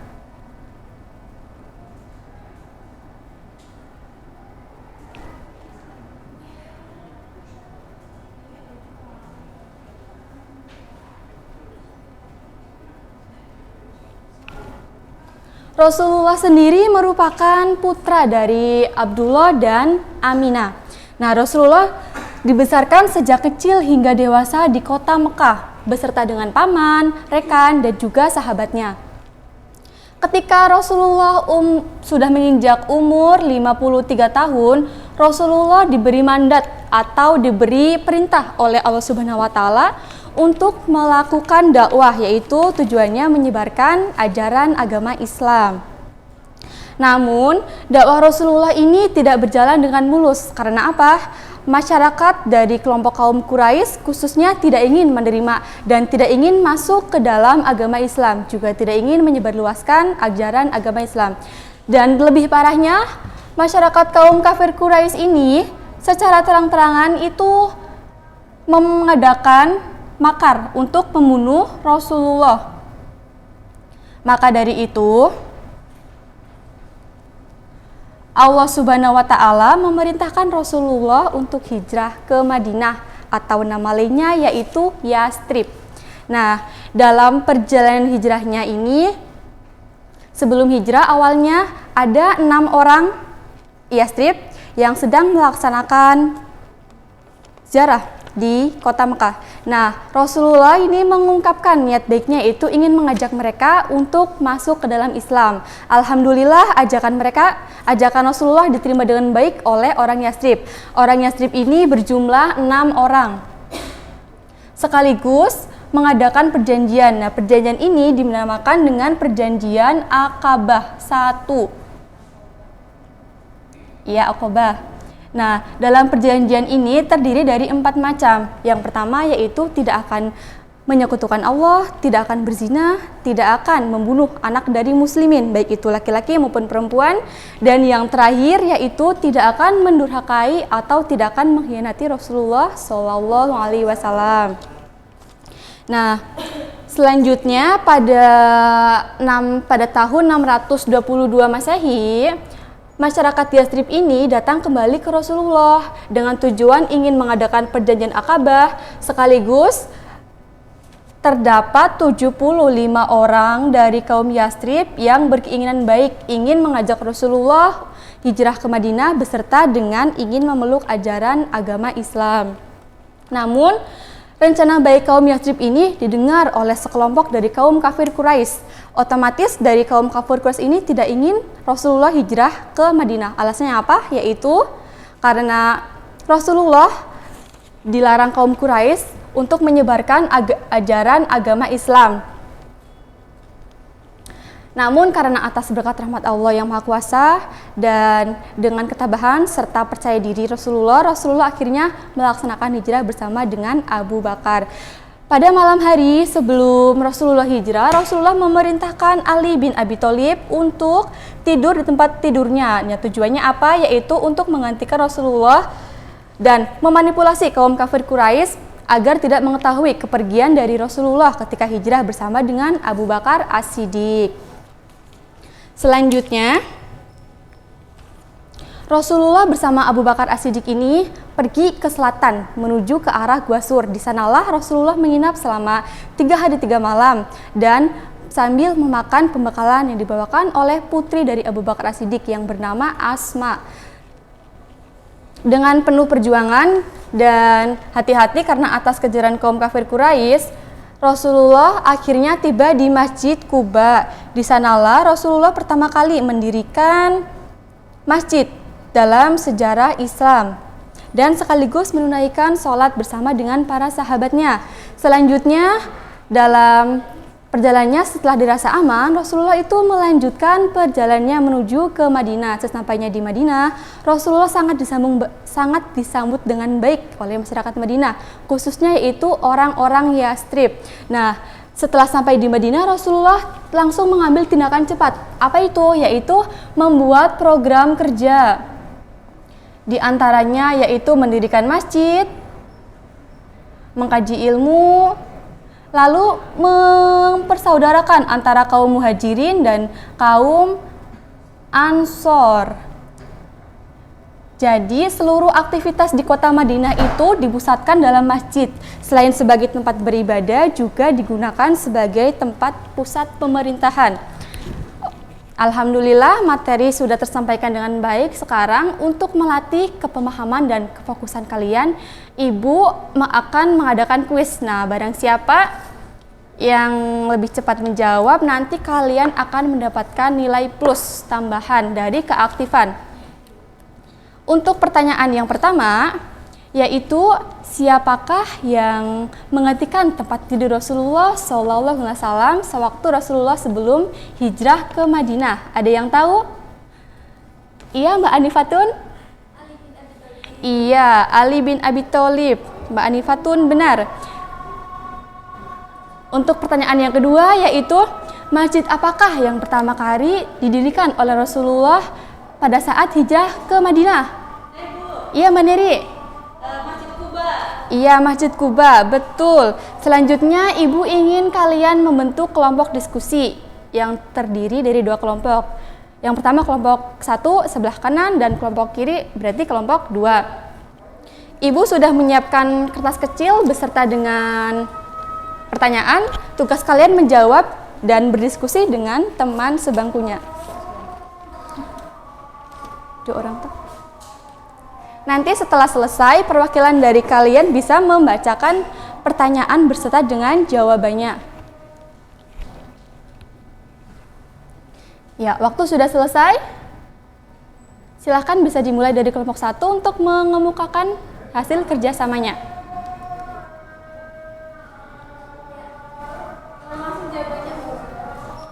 Pertanyaan dan jawabannya, Mbak. Pertanyaannya yang pertama yaitu sebutkan salah satu isi perjanjian Aqabah, yaitu tidak akan mempersekutukan Allah. Yang kedua, apa alasan Rasulullah menginap di Gua Sur? Yaitu karena menghindari kejaran kelompok kaum Quraisy selama 3 hari. Iya, betul. Selanjutnya kelompok 2. Silakan dibaca, Mbak. Pertanyaan itu siapa nama sahabat yang setia menemani Rasulullah Shallallahu Alaihi Wasallam selama hijrah?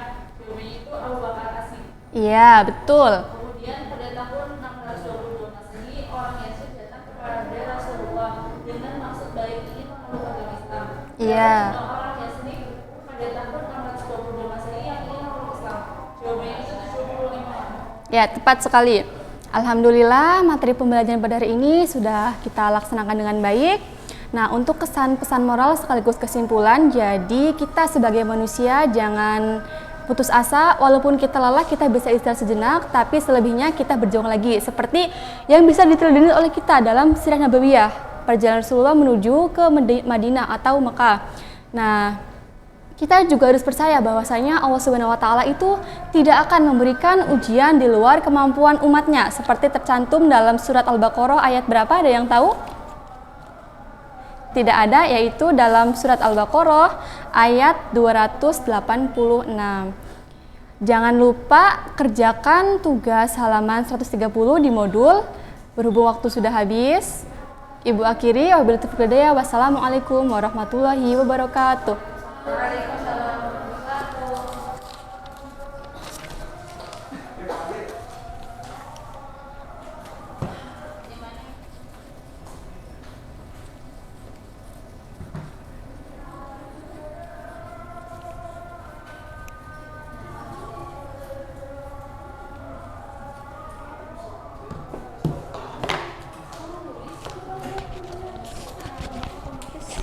Harus dipencet? Enggak, ini masih nyala.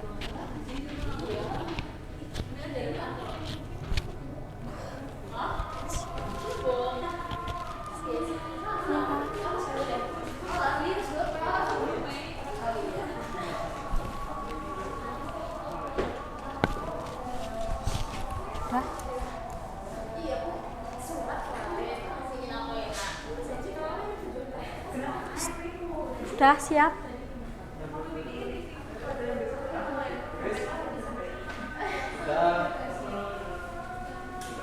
Bismillahirrahmanirrahim. Assalamualaikum warahmatullahi wabarakatuh.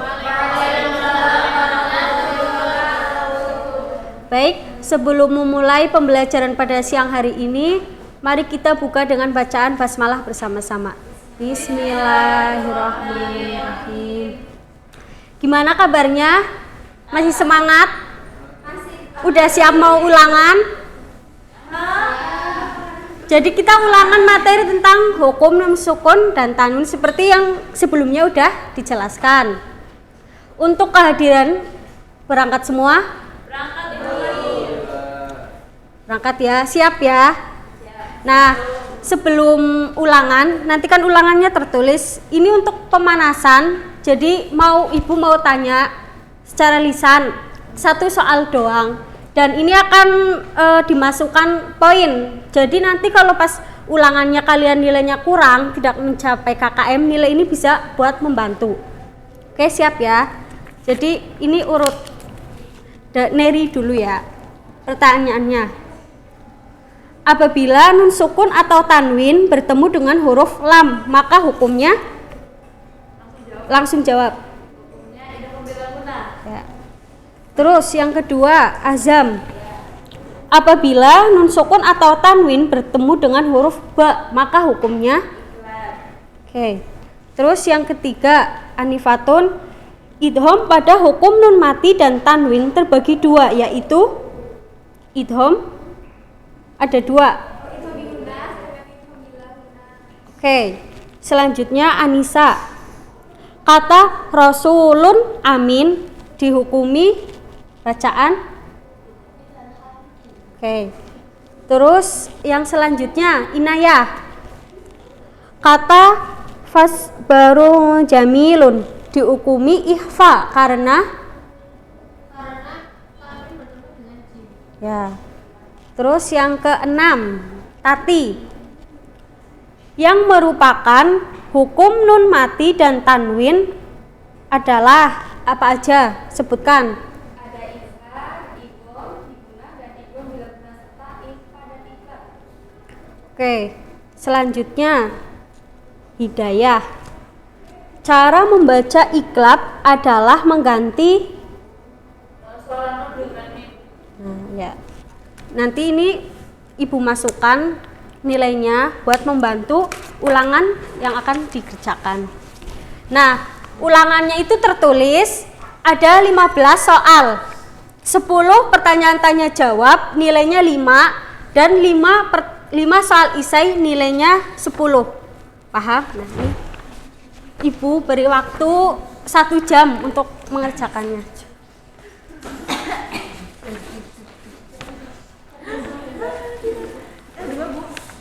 Apa-apa buat siapa aja. Nggak harus dijawab, nggak apa-apa sih. Buat udah.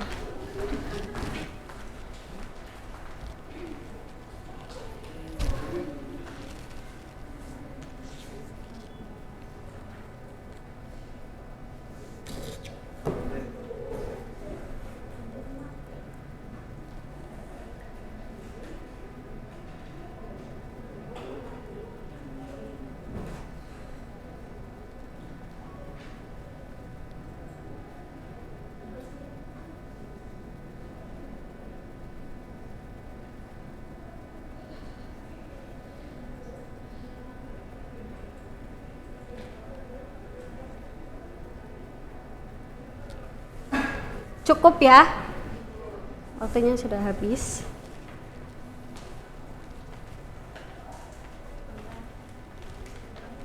Ya, kumpulkan.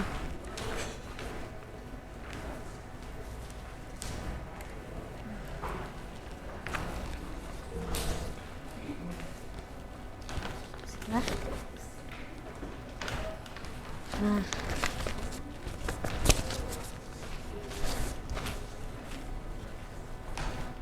Coba untuk mengulang materi yang sebelumnya.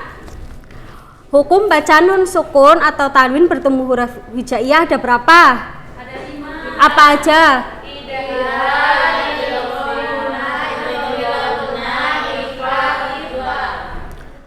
Ada berapa hurufnya idhar?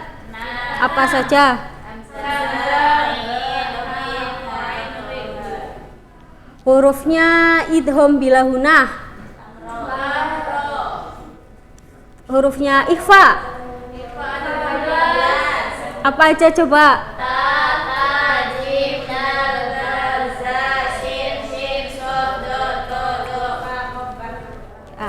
Pintar-pintar ya. Berarti ibu yakin kayaknya nilainya bakal bagus-bagus. Jadi nanti nilainya akan ibu sampaikan di pertemuan selanjutnya. Kalau begitu pembelajaran kali ini kita cukupkan dan mari kita baca hamdalah bersama-sama. Alhamdulillahirabbil alamin. Demikian yang dapat ibu sampaikan, semoga bisa bermanfaat. Saya akhiri, wassalamualaikum warahmatullahi wabarakatuh.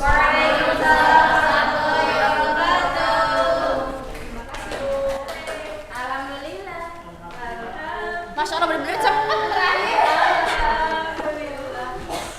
Berarti ini ya, yang penilaian sih ya Mbak? Iya. Oh penilaiannya gitu? Ya tergantung wongnya sih. Dinyum pas kita bilang itu